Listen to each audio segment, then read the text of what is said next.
Alright guys, TATCOBIT back again today. Hope you're enjoying your Tuesday so far, and Rostermania has continued in full force over the last 24 hours. The Minnesota Rokkr have iced their entire team. Everyone on that squad is gone. Who knows what the next steps are like for that organisation. We're going to talk about some potential in today's video. Some other interesting things as well, notably Priestahh, who was rumoured to the OpTic Gaming Los Angeles squad alongside Slasher, Kenny and TJ. That would certainly make sense in terms of like a 100 Thieves reunion. That may no longer be the case. Where is Priestahh considering his options? Certainly was also linked potentially to the Huntsman. Not saying Dashy isn't going to that team anymore, I still believe he is. But Priestahh, we did talk about, could even be a better option for the Huntsman in terms of it's a less risky pickup. Priestahh can run any role without too much issue, even though Dashy does have more upside potential if, well, they mesh nicely together and they get the roles that they want to play in. Intrigued to hear your thoughts on all this stuff down in the comment section below. Like if you guys enjoyed the video, subscribe if you are new, as always, on the verge of 30,000 subscribers. Unbelievable stuff. Slack says this yesterday, some of these rosters being created are mind-blowing.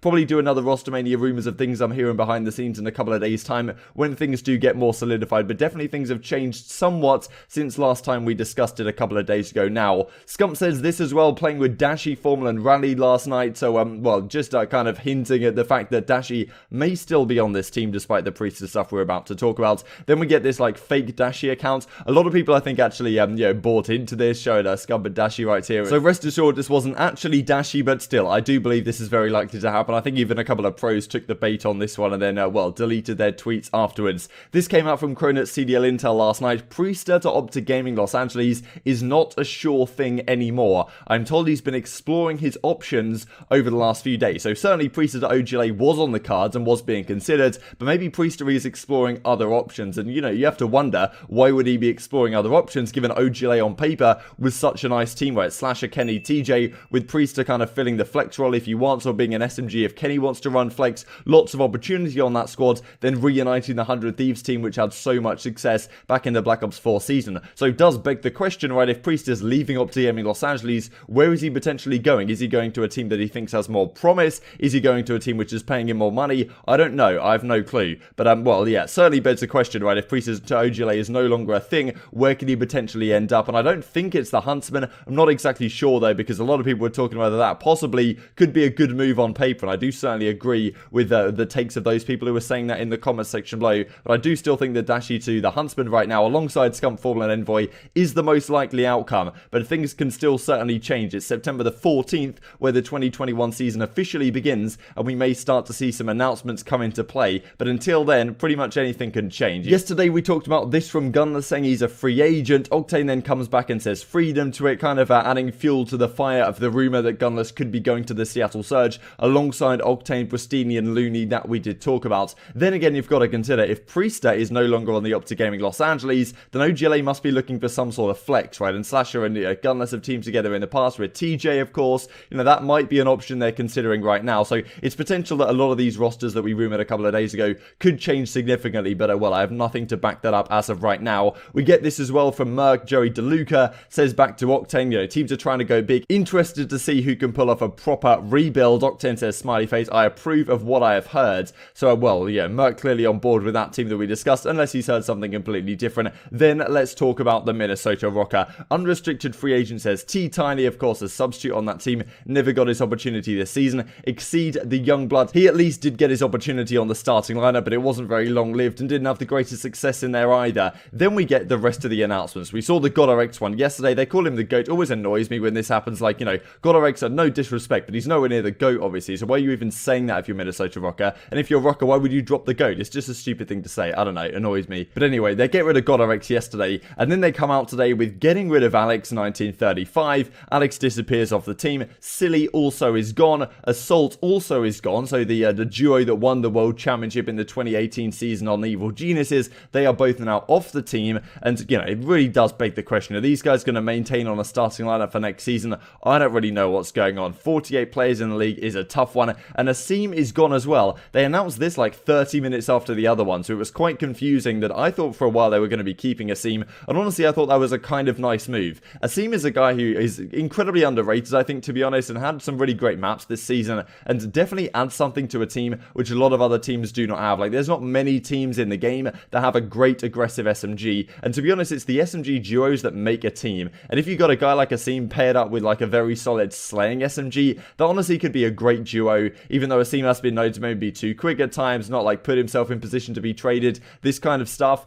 Yeah, I still think he can be a very valuable asset to a team, and I hope he does find a starting spot, because a lot of teams right now may be looking at players who are good slayers in theory, but you know, it's not all about that, right? It's about building space, it's about making space for your, you know, rest of your teammates, and Asim does a great job of that. So I was kind of surprised that Rokkr decided to let him go in addition to the other guys. I understand wanting to completely gut that lineup. They lost 10 tournaments to finish out the season. That's not what you want to see. But Asim could be, you know, could be a player that is valuable to a team, and I wonder what route the Rokkr want to go down to get in, like, you know, in theory, I suppose a better SMG, a better aggro SMG to their team than they have right here. I am very intrigued to see how this next step develops. We get this from Crimsix. Tough scenes for the Rokkr boys. Had to move to Minnesota for 1 year. Now they're like, well, now what? A fancy facility won't make an individual or team play better. Comfort and happiness will. Players should reach out to Kambo and ask about his 30-second phone call method. Don't know what's going on there.